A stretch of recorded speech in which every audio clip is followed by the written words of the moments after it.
just saw the newest Mulan movie, and we couldn't give our take on it last week because it had just come out on Disney Plus, and we needed to take time to sit with it and let it sizzle. So I will begin, and then we will openly talk about it. Take it away, my friend. So culture is really important.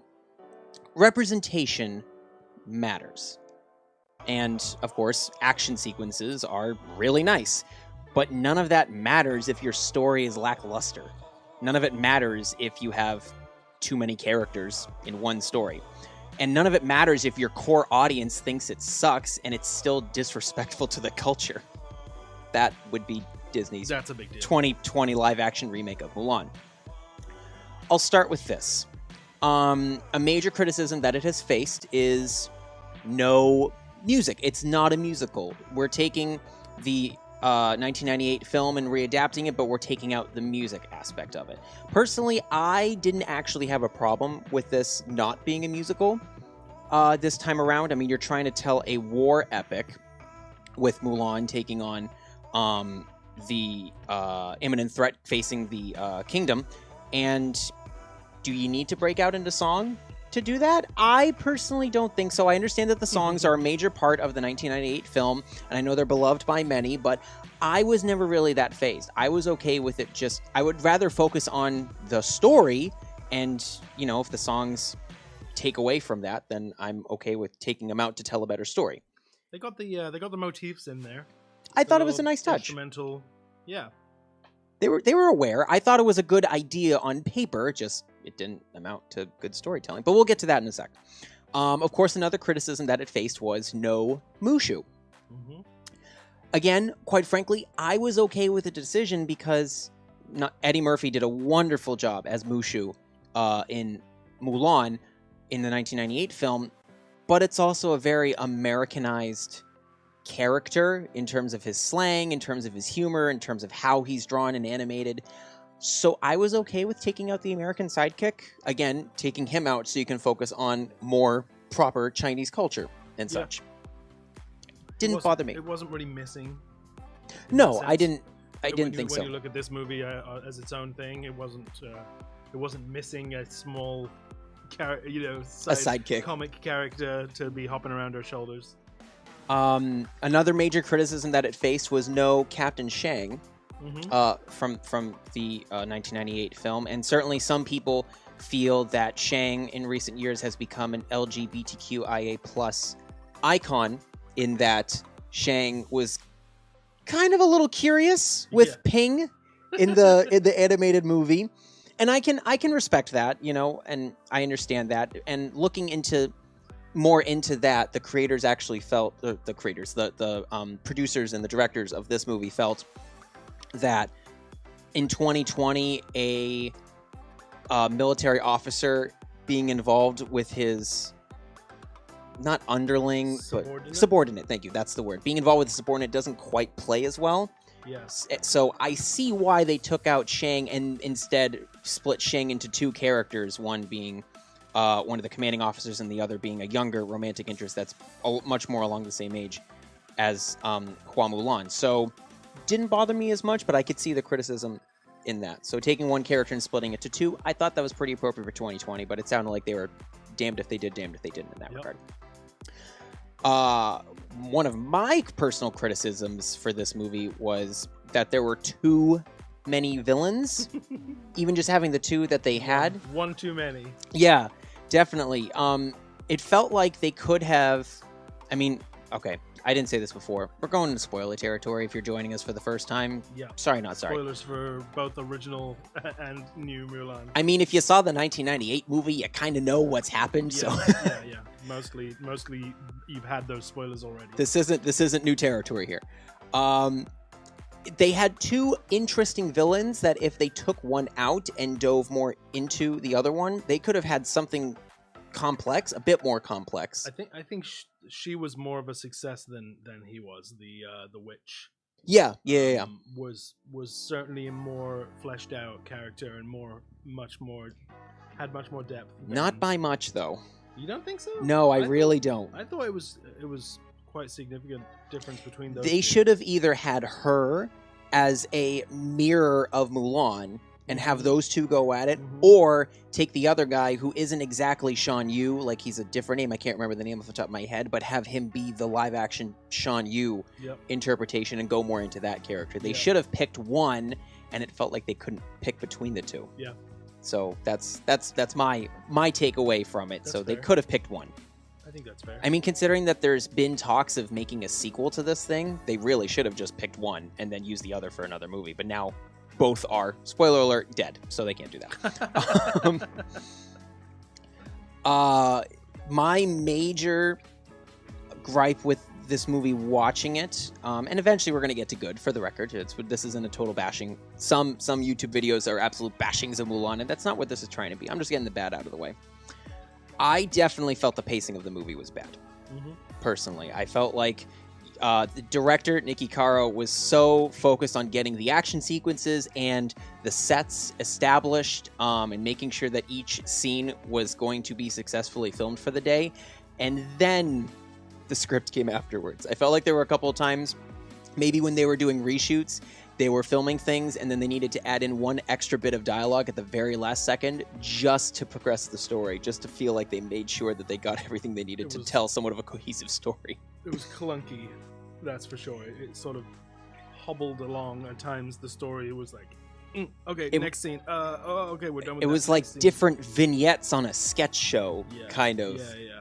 And the sense of time, like night and day stuff, it was just very, very all over the place. But the sequences themselves were great. Like a lot of the action stuff, like they were very well done and choreographed. Nicely shot, nicely choreographed, nicely performed. Yes, but very all over the place. And this is not exactly me trying to compare it to the animated film, which it's mostly based on here. It's just as a story on its own. It hops around a bit too much. Not terribly, but a bit too much. Yeah. Something that kind of stuck out to me, the concept of chi in this movie. So in actual Chinese culture, a chi... Midichlorians? Much? Like, was I the only one who got a strong Jedi vibe with the way they handled it? Which is not... Not actual Chinese culture. In actual Chinese culture, chi... long story short, it's a person's energy flow, based on the kind of medicine that they intake or how they're naturally feeling as they live their lives. It's not a magical source of energy that grants you powers to fly and jump over people and kick spears into the hearts of men. She sure does. Clear shot. Kick sharp objects into people. So I didn't think you needed a magic... I mean, I'm okay with your witch being able to become a bird at any given moment. I'm like, all right, fine, there's a magical source in that, but I didn't... Or lots of birds. Or lots, I think, birds, bats at one point. It seemed like they might have been bats. I didn't think you needed that to drive Mulan's power, in a way, of why she's a skilled fighter, because she has a magical energy source. Not because she's a strong warrior in her own right.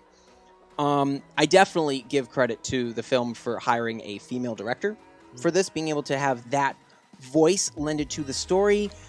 Personally, I don't think they got the right female director. Again, as I mentioned, there was a clear focus on the action sequences in this.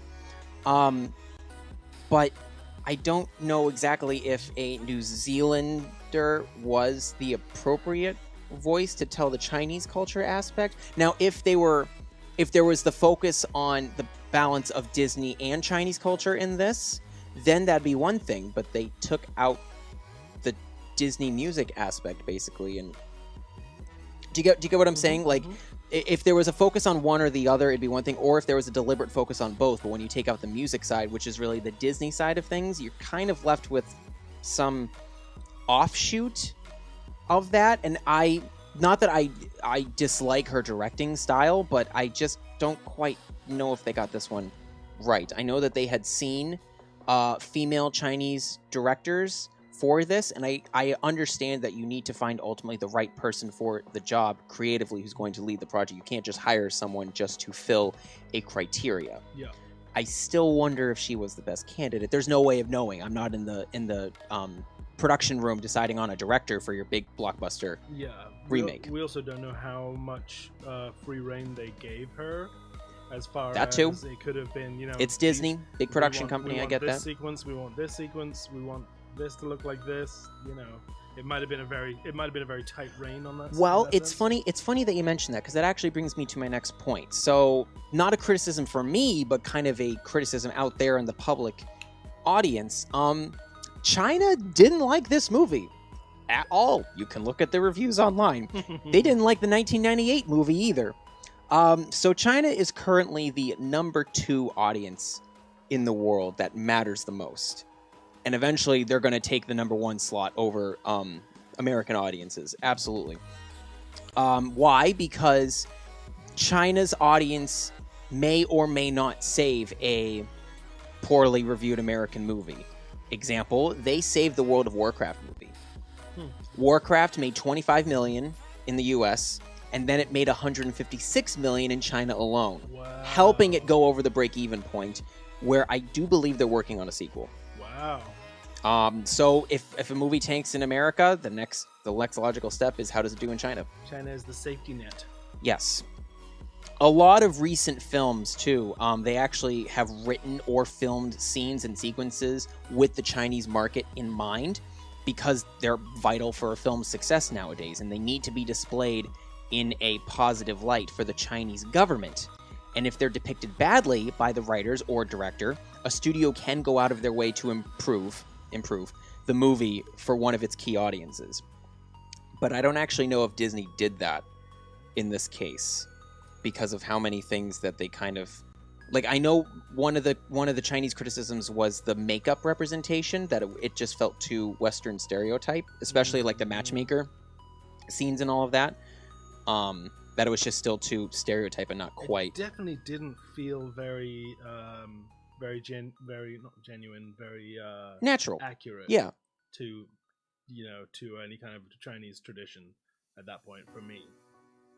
Definitely that felt a little narrow-minded. Yeah, something that I also now maybe I am uneducated in this regard, but a lot of the opening scenes take place within like a kind of apartment complex. Yep. In a way, and now maybe this is. It reminds me of like Kung Fu, Shaolin Soccer, and a couple of other Kung Fu movies that have that little, and it must be a traditional thing. Yeah, maybe my bias from what I've seen of Americanized storytelling in terms of Flat Village and a lot of things that we've seen in film in America. Maybe that is a bias that I had going into this. So I would have to do a little more research in that regard, but I just thought it was interesting to see everyone live in this circular apartment building with this open field. Yeah. I would have to dig more into that. I just thought that to me seemed unrealistic, but I can't completely assess that because I'm not 100% sure. Right. So that's one thing, so Chinese audiences still felt like this was not appropriate in some regards. The weird thing about that too, my mic's too quiet. I'll turn it up a bit. Was that the what was I gonna say? The whole thing about her showering, about her not taking a shower. Right. Yeah. They kept using the phrase "take a shower." Like, you haven't taken a shower yet, and we were there like, do they have showers? And then they don't have soap. And then she bathes in the water, like a lake or something, just with a rinse. No shower. So it's a rinse. So why did they use the word shower like 5 times in that one scene? Yes. Why don't they just use the word wash, And for the record, when the male troops are saying that when Hua Mulan is in her disguise, they're saying that she smells. I'm sorry, she smells worse than you? You all smell. None of you have soap. Where that blew my mind. It was a small thing. Check. Is that better? Yeah, it sounds better to me. Cool. It was. I agree. Thank you for reminding me of that. Thanks, crossover. Such a small thing, but something like that takes you out of the story. It completely for a second, took me out of it. Where you're like, wait, huh? You all smell. It's ancient China. No one can smell good. No one has a Dove bar of soap just lying on the side. And that is another example of the clunkiness of the story, because it was just sort of shoehorned in there to have the scene of her in the water and him coming up behind her. Yeah, to hit that check mark on and it was funny.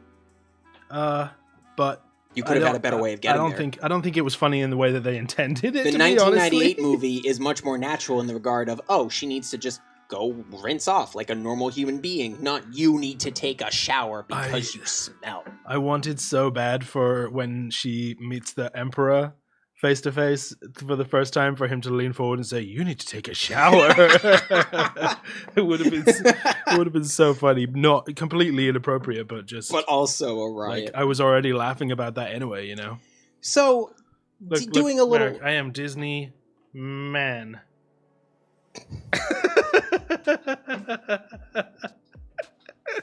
I'm gonna watch this on YouTube later and just wonder what was he on. I clipped it. Thanks. So all in all, the cast is pretty stellar if you know who they are. They definitely spared no expense in getting an all-star cast for this. Donnie Yen, Jet Li, Gong Li. You were really excited when Jet Li showed up. Oh my god, yes. I'm a huge Jet Li guy. Gong Li, who is actually considered to be the best actress in China today, who played the witch.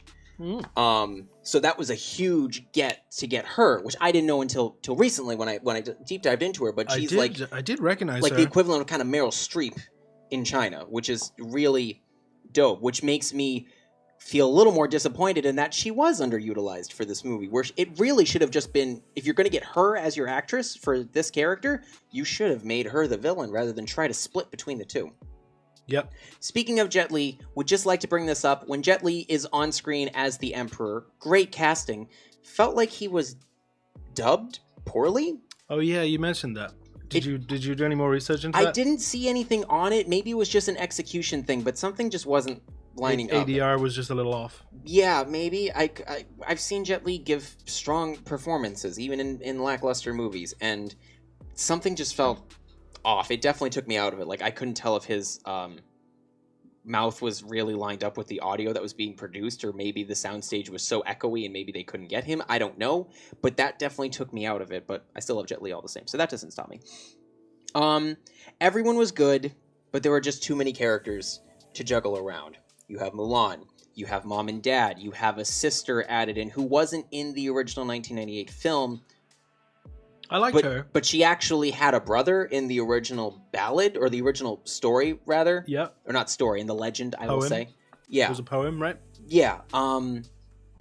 So there's those three family members. You have the commander of the military unit. You have his second in command. You have the three, like the trio, even though they're not really as much of a trio in this story. You have the young romantic interest, then you have the Emperor, then you have the two villains, and that's already kind of 3 or 4 more characters than the 1998 film. It just there were just kind of too many characters to talk about in an under 2-hour movie.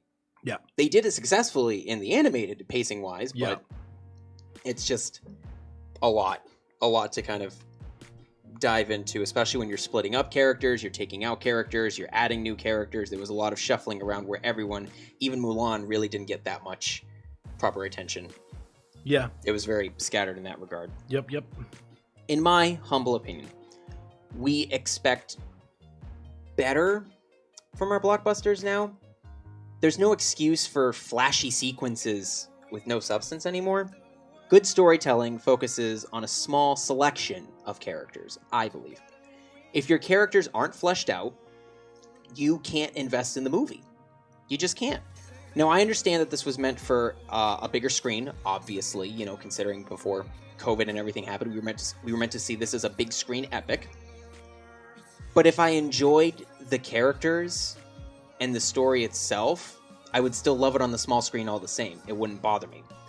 I do still think that Marvel does the absolute best job of utilizing its characters in a single movie.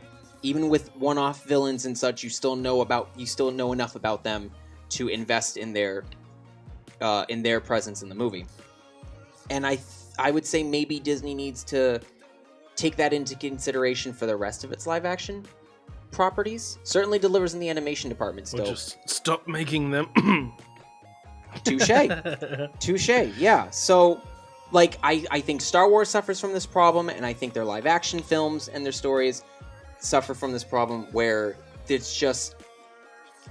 they're focusing on kind of the off things, like things that we were able to get away with in the 80s and 90s. Big action sequences, lackluster character portrayals. We don't want that anymore. We want more sophisticated stories, and I think that starts with the characters. I think it ties into my overall feeling of the Disney live-action remakes in general, which is just that they're unnecessary, right? I really don't understand the purpose of trying to retell these stories in a different way when, for the most part, the originals are so good. And they're so good, and they're still a part of our public consciousness. Specifically, Lion King and Aladdin are the ones that come to mind. For me, they're still selling merch on those film properties on the daily. They're still airing on TV constantly. It's not like we've forgotten about these Disney classics from the Disney Renaissance era. They're in the cultural conscience already, in a way. Crossover is asking what the next Disney remake is coming up, and I asked the same thing, and I don't think anyone knows, but he suggested, is it Little Mermaid, which would make sense. Little Mermaid is one of the ones on the slate. Quite frankly, I'm sure as far as the live action thing goes, all the films are up for grabs as far as what comes next, but I've been hearing the most on Little Mermaid. One half of Chloe and Halle is going to be Ariel in the movie. That was a big controversy casting because we had a girl who was black being Ariel. That was a thing. I think it was last year now. Who knows? 2020's come and gone in such a blur. That's one of the ones that's up next. I thought I heard Melissa McCarthy was going to be Ursula, but I wasn't sure if that was like fans pushing it or if they'd actually announced it. I'm not sure. You know, COVID kind of messed up all production schedules for a lot of things. Little Mermaid was one of the ones that I heard was coming, but still, it's not like we have forgotten about The Little Mermaid. Now, I can understand them remaking movies like Cinderella or The Jungle Book, things that are, you know, between 40 and 50 years old. Even Sleeping Beauty, even though Maleficent, I think, is a hot piece of garbage that I can't believe got a sequel. We'll talk about that for another day. But these animated classics that we've been seeing for a while, thanks, Tom, for the cheers. Appreciate it. For the boys!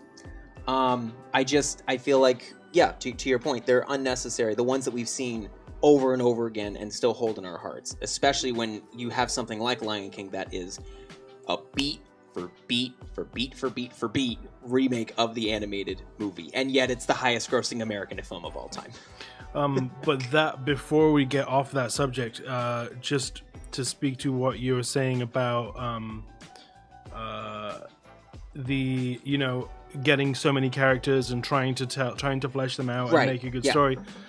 I think one of the biggest problems with that is you're making a remake. So right off the bat, you have considerations that you shouldn't have when it comes to telling a story the way you want to, and you know what I mean? There's a preset, like, you have to have this character, you have to have such and such, this has to happen at some point in the story. So you're constrained by these things then. So I feel like the vision, if there was any vision from the director or the screenwriter of these new movies, it's getting diluted and it's getting squashed, and it's not actually coming to the screen, you know, right, in a way that an original movie would. Which then I would say, you know, maybe there should have been more of a focus on telling the 1998 story, but also highlighting much more of the culture and being more accurate in portrayals and taking out stereotypes and being much more natural with the culture. I would still be okay with taking out Mushu in that regard because it's still such an Americanized concept. Yeah. But to then... I don't really have that much of a problem with that. Yeah. Or the lack of the songs, like you said, but it's just when it comes to retelling a story that's been told in any form, you're immediately constrained in ways that you shouldn't be. I would say. It's not like, you know, it's not like A Star is Born, which has been told like 4 times, basically, where we kind of do forget about the story like every 30 or so years. What did you think of The Jungle Book? I actually haven't seen Jungle Book. Oh, kind of to your point, I really don't care about the live action remakes because we have the animated classics, especially with Disney Plus now, where we can view all of these properties at once. I don't really care to spend money on a movie ticket with a story that I can see in its animated form. It's not like a superhero property to me where, yes, you're taking a comic book story and adapting it for the screen, but there are still liberties with that where you can take, for example, with Marvel Studios, you can take the characters that you have and tell an Infinity Gauntlet story even without the X-Men and the Silver Surfer and all of that stuff, because you're still adding something new to it, playing with the material that you have in front of you. It's not a remake, it's an adaptation, as opposed to these films which are clearly based on being remakes of their animated things. Crossover said it was kind of pointless because they barely changed anything, which I'm getting the same impression from The Lion King. But yeah, I was the most unimpressed with Lion King when I saw it in the trailer. When I saw the trailers, I haven't seen Lion King. Like with Aladdin, I was excited enough to see it. Granted, I still haven't seen it because I haven't cared enough to go out of my way to do it. But from the trailers that was presented to me, I was still excited. Okay, this could be good. Jungle Book, this could be good. Lion King, I was already unimpressed. Like, I really don't want to see this. But with Mulan, I was excited to see this, and I was disappointed in that regard. Yeah, I enjoyed it, and that's saying a lot considering that I literally am protesting these remakes by not watching any of them on purpose. I felt like I could watch this because I'm not the biggest, not that I don't like it, but it wasn't such a big part of my childhood. Yeah, you're much more into the 70s and 80s Disney animated classics, Robin Hood, Jungle Book, things like that. Which is why I'm just not interested in seeing any of those. But this, I didn't mind watching it, and I enjoyed it. Good. On the whole, well, I'm glad that you did. I'm pretty easily pleased when it comes to movies, as you guys are probably slowly finding out. But yeah, it was enjoyable. It wasn't a waste of my time. As a $30 investment to get early access to Mulan on Disney Plus, do I think it was worth the $30 price tag? No, and I would be a little nervous to go get the early access to anything that Disney Plus puts out again, but maybe that's just I had a really big bias towards being excited for this movie. But when you break it down, you're spending about roughly $10 on a movie ticket nowadays, and then you're spending about $30 on the Blu-ray release. That's $40. So technically, you're still getting a discount because now you have early access to the movie, and assuming your TV is, HD or 4K or whatever, you have a high-quality release of the movie, and if they put out special features on Disney Plus the way that they've done their recent movies where they're giving you a lot of special features content the way that you would a Blu-ray, then you're basically getting the Blu-ray and first access to seeing the movie at $10 less than the overall experience of seeing it in the theater and getting on Blu-ray. So it's worth it in that regard, but I will wait a minute before I spend more money on an early access release from Disney Plus. I was really hyped for this movie, and I was a little disappointed. I was hoping this would kind of be what Black Panther has been to many in regards to proper cultural exposure. So now I'll be hoping for Shang-Chi and hoping that will do better. But of course, we all know, I trust Kevin Feige to deliver on those kinds of products. Do you know Treasure Planet? I do know Treasure Planet. Crossover says expect them to remake that to cash in on cult classic nostalgia. I'm not even familiar with it. They would hopefully they would make more money on Treasure Planet than what actually was produced. Treasure Planet was kind of a disappointment at the time. That whole era the fact that I never heard of it. Because I've heard of it, but I couldn't tell you what. Martin Short was in it, actually. Yeah, he's like the robot sidekick in that movie. Came out in November of 2003. I remember there was a lot of hype going into it, but I'd have to see it now that I'm older. Like, I saw it roughly around the time when it came out on Disney DVD. I remember that it was a disappointment for some. It didn't make nearly as much money as it should have. Brother Bear, that needs a remake. See, that would be appropriate. I would put that and Brother Bear, and maybe not Home on the Range, which was also disappointment. There's like that era of Disney before they really started going into more Pixar animation, and having that be considered their animated movies. That whole era was kind of like a downturn for. I thought Brother Bear was pretty good from what I remember, and that's another one that I would be annoyed if they remade it. It has so much charm, and the characters are so well fleshed out with their voices and their animation style, and more great Phil Collins music. Can't go wrong with that. Tell everybody I'm Yeah. on my way. But unfortunately, it's Disney, and they're becoming more of a powerhouse conglomerate company, and They're gonna do whatever the hell they want. they're going to do whatever the hell they want. And I mean, we haven't even talked about the political stuff that went into this movie with the actress endorsing the Hong Yup. Kong police and where they shot on location But and that's stuff. And that's kind of a huge minefield at the moment. yes, It's like you not can't. I'm almost- not going to like dissect that stuff. Just I know someone's going to say, "How do you have thoughts on the political stuff going on?" It's like I am going to wait for more information to be presented. Yeah, it's not something that needs to be commented on as far as the movie, in my opinion. Right. No, it matters, but it's also separate in terms of like how did the movie come out. I completely understand that. I'd like to like dive into that stuff long after it's gone, but yeah, we'll come back to that eventually, maybe in like 5 years or so.